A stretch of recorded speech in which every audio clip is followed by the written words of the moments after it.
Yep. Oh man, it's an honor.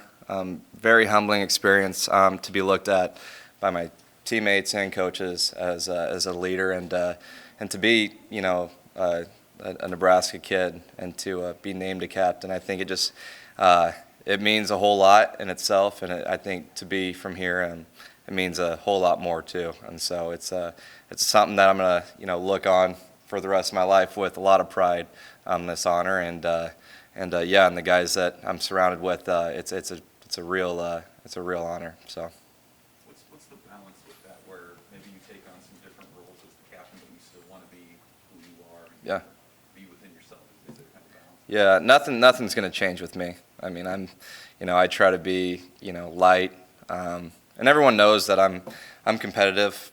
I'm gonna, go out and compete when, it's my time to really throw down, and I'm gonna want to win regardless of what sort of position I'm in. And like you guys saw it last year, I was hurt, and I was still all fired up for the team, even when I had a 0% chance of pitching. So I'm not going to change myself, and I think that's what makes the group of captains this year so special. Is we got four completely different personalities, but we got four guys that want to win, more than a lot of other people. So. No, and I'm just gonna stay doing what I've been doing, and I think that helps me to my advantage, and so I'm pretty excited to be in that position, but I don't think much is gonna change with me. What did you learn about that group last year? Hmm. I mean, just having a front row seat to what they do, and like, how does having good captains translate to what you guys do on the field? Yeah, well, it's just you look to four guys as those guys that are going to lead you into battle. And so to learn from those four guys last year, it's the same sort of deal. You got four guys, four different personalities, and four different playing styles. And it's something awesome to look at. You got a group of 30 some guys, that they can look to these four guys and at least relate to one of them. With them personally. So I think it's great to have a nice little blend of personalities, and we learned a lot from those four guys last year, and I think they're really going to help us with what we learned going into this year now with us. So. Maybe the next step for this program, obviously you want to host regionals and things like that, but maybe how do you get there, and what's kind of the vision you guys kind of see for yourself? Well, Coach has said it, and we've reiterated plenty of times that it's just being where our feet are, and taking each day one day at a time, one pitch at a time, whatever it may be. And I think that's how we're going to get to where we need to be and where we want to be, and that's ultimately Omaha. So I think as long as we keep doing that, next thing you know, we're going to be looking up at the TD Ameritrade, or I guess what is it now?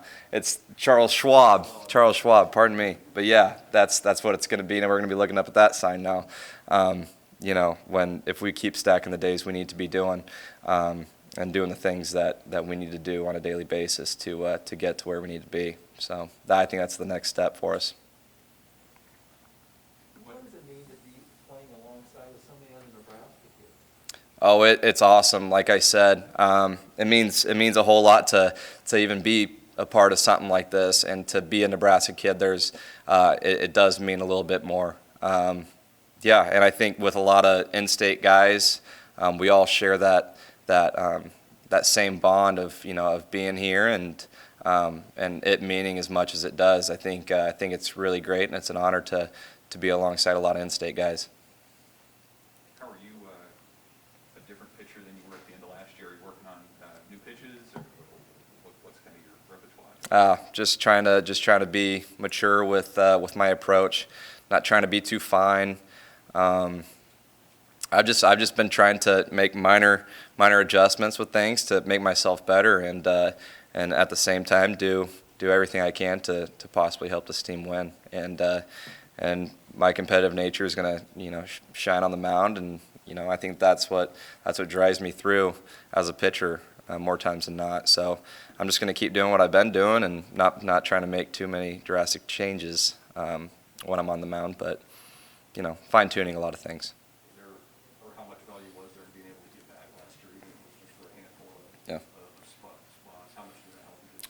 Oh, it was great, and I mean it was a no-brainer to rehab back, and however many months that was, just to have an opportunity to play with those guys one more time, because I knew a lot of guys were coming back for their their COVID years, and nothing was gonna keep me away from having another opportunity to have those guys behind me while I was on the mound. So it was great, and I think it helped me a lot to get that experience now in the regional and those experiences up until then. So I think it helped me a lot, and yeah, it was a no-brainer to come back and do that for us.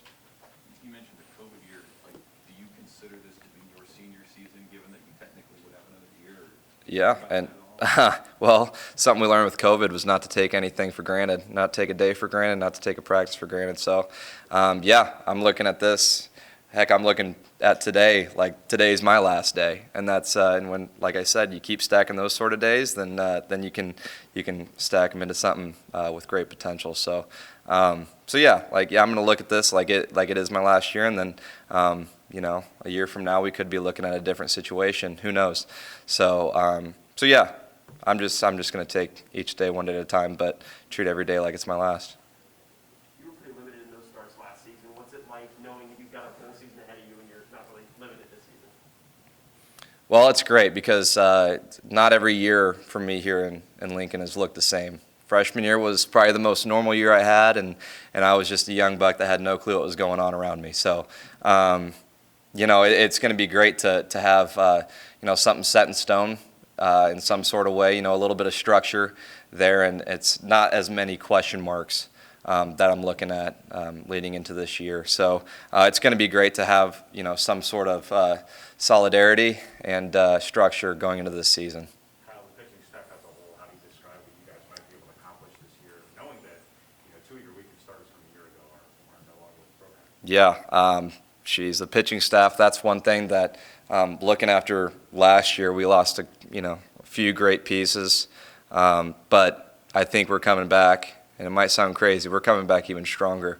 And I've touched on it. We're all really competitive, and to think back and think of who's going to be in our rotation. I can't really give you a solid answer. I could give you 5 different rotations that would all be successful. And that's, I think, is a great problem to have. To be sitting there scratching your head at what your opening weekend rotation is going to look like. So I think to be in that position is great, and I think we're filling a lot of shoes that needed to be filled. And we're getting Colby Gomez back. And if you guys remember my freshman year and his freshman year, that man was an All-American, and he saved a lot of games for us. And to have him back is electric, and he looks pretty healthy and pretty darn good. So. For the offseason for preseason helped you get a better gauge of what the staff actually looks like? Oh yeah, I mean there's no one that's timid right now. It's like everyone's diving headfirst into it, and I think a lot of guys that are returning, they've seen how harsh this weather in Nebraska can be, and to see 50-degree days in late January and February, it's a great blessing to be here and to have those days. So I think no one takes a day for granted around here, so to have those days, it helps us out a lot, and I think everyone's really shining through when we get all that room out there to move around and have fun. Kyle, the reserve season tickets sold out today. How excited are you guys, not just to play at home, but to play in front of fans who are probably just excited to do it? Yeah, I mean it's awesome. Everyone knows that the fans here are great, and for the fans to recognize what they have in front of them while it's going on. A lot of winning, and that's what we're going to try. That's our product that we're going to be trying to put out each and every weekend. And so for them to be on notice and see us out here, put in the work to have them out, I think that's awesome. And what we're going to get from the fans, and they know what they're going to get from us. So I think it's really nice to see that, even leading into this opening week. I think it's great. So. On the flip side, with your offense, what are you seeing from the bats that are coming back? Oh man, just a lot of talent, a lot of consistency. Just a lot, swinging bats are dangerous. That's what Coach Harvell likes to preach, and we like to see a lot of aggressive swings from our offense. And regardless if that's against me or whoever it might be, I love seeing it because at the end of the day, they're on my team, and that's what I like to see. So a lot of good signs from the offense coming into the season. Coach said that a lot Yeah. And are you guys seeing that as well? Absolutely, yeah. It's you might think you have a guy, and then you have him, down 2 strikes, and he keeps fouling balls off. It's like, it frustrates the living heck out of you as a pitcher, when you're throwing live to them. But if they're going to put up that fight against you, they're going to put up a fight against anybody. So, yeah, no, a lot of great signs. So Thanks, Kyle. that's it. Awesome. Thanks, guys.